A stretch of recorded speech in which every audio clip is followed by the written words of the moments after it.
Good morning, my name is Ahmed Badr. And Nadine Badruddin. We are fourth year pharma student from Beirut Arab University, and we are more than proud to welcome you to our first Pharmacast. It's the first of its kind and it's the only pharmacy-oriented clinical podcast in Lebanon.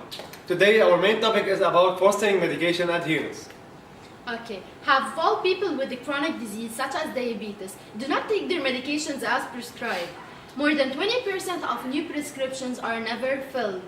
Approximately 30% of people with diabetes report missing at least one dose of oral antihyperglycemic medication per month.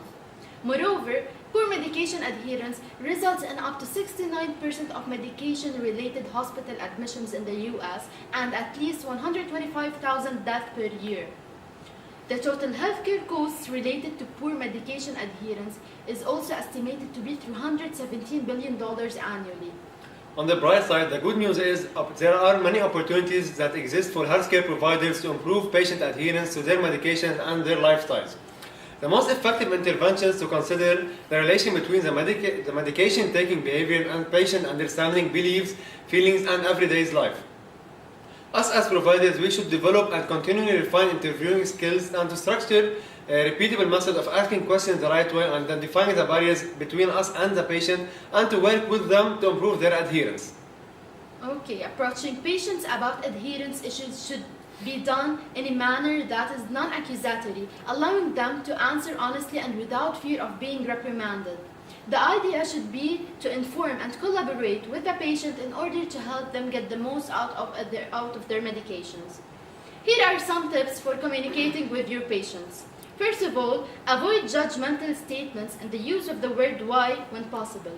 Also, use motivational interviewing techniques when discussing medication-related behaviors. It is often the best way to obtain and impart key information in the shortest amount of time. Remember to listen more and talk less. You can also ask open questions to the patient.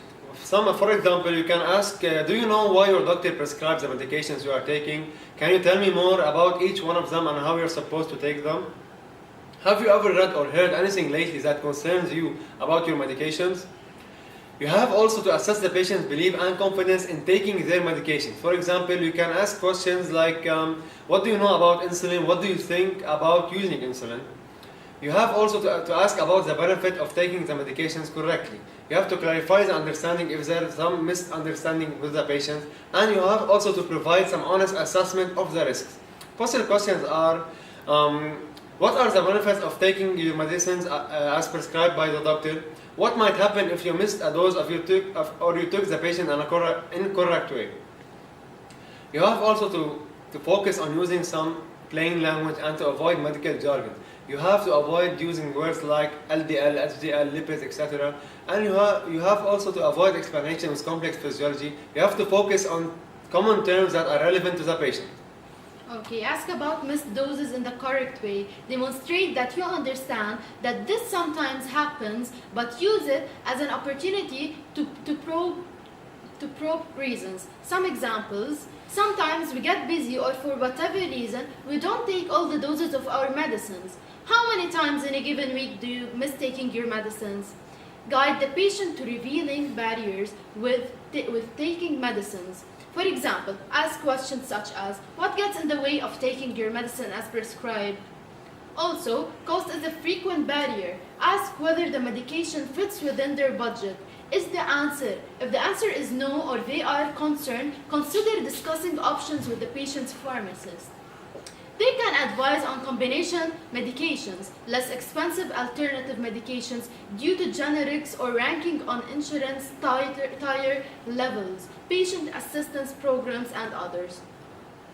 Help the patient arrive at solutions through brainstorming. For example, ask questions such as, what has helped in the past? May I tell you what others have done? How would that fit in your plan?